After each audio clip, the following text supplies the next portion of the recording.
iningi lethu uma siselinda amathuba siyayisize sitshena ukuthi amathuba awafiki noma afikela abantu abathile, kanti amathuba yinto efikela wonke umuntu. Kodwa ingqinamba enkulu ukuthi kuyenzeka amathuba akufice ungekho ready ebese yakuphutha. Ngizokwenza ibonelo ezimbalwa mfethu. Kuyaye kwenzeka umdlali ehambe ekhuluma ngocoach ukuthi ucoach akangidlalisi, aza athenge nabalandeli. Ngempela abalandeli baze bamdinele ucoach ukuthi ingakho sihlulwa ingoba usibanibani awumfake. Ucoach ihambe izifike lento kuye bese yamfaka umdlali. Ngenkathi emfaka umdlali bese ba exposed ukuthi uthola ithuba engekho fit, uthole ithuba engekho prepared. So while usasebhentsini uconcerned ngokuthi awudlali, qiniseka ukuthi uyazilolonga ngendlela efanele, une-discipline, so that uma uthola ithuba kuzohamba kuvela ukuthi cha ngempela si-understand why ucoach ubengamdlalisi, ngoba nangu uthe uma engena wazenza iy'nguquko ezinkulu.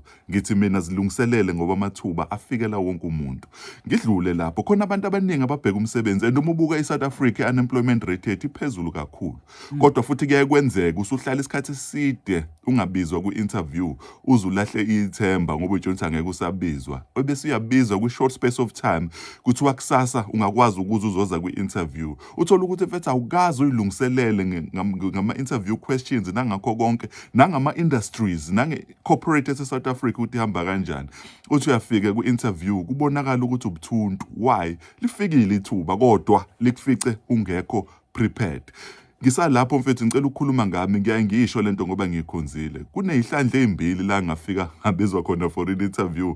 Ngafika mfethu ngicijile, ngayimisela kakhulu for that interview. Those two interviews ngangawuthola umsebenzi.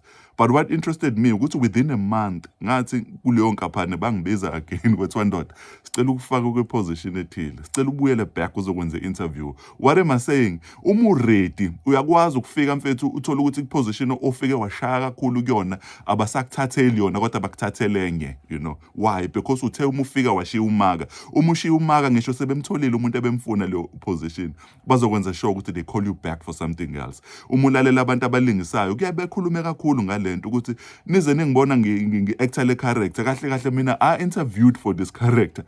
Mangifika kuyona ngayishaya ngempela, kwase kuthiwa sicela usale usuzama le character, ngayizama ngase ngiyayithola enye i-position. Why? Ingoba uma uhlezi uready mfethu uzoshiya umaka, nabantu ofika kubona mfethu uzothi ungathathwanga but ushiya umaka engqondweni zabo usala.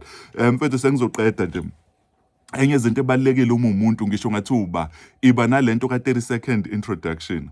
U-30 second introduction ukhuluma ngokuthi within 30 seconds you should be able to tell us who you are ngendlela captivating. Ngizokwenza isibonelo nje ngami. Bangathuba uThulani Yeye-Gumede. uThulani Yeye-Gumede is an author of 15 books. I'm a motivational speaker. Kanti ku-corporate ngenza u-supply chain no-sales. Ngidlule lapho ngine-master's degree kwi-commerce. Ngokukhuluma nje kanjalo umuntu ongilalela usiyakwazi ukuthi abuze ukuthi i-master's degree yakho yayimayelana nani, i-dissertation yakho yayikhuluma ngani, incwadi zakho yikhuluma ngani, sengiyakwazi uku-expanda i-industry kuyo eyani, ngiyakwazi uku-expanda, sengiyayicontrola i-conversation.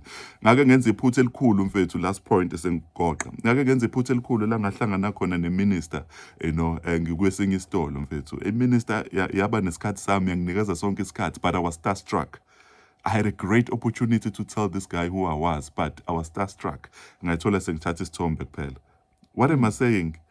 Zilungiselele ngoba ama-opportunities ayohlezi efika, but the question is, uma efika uzobe u-ready yini? God is love.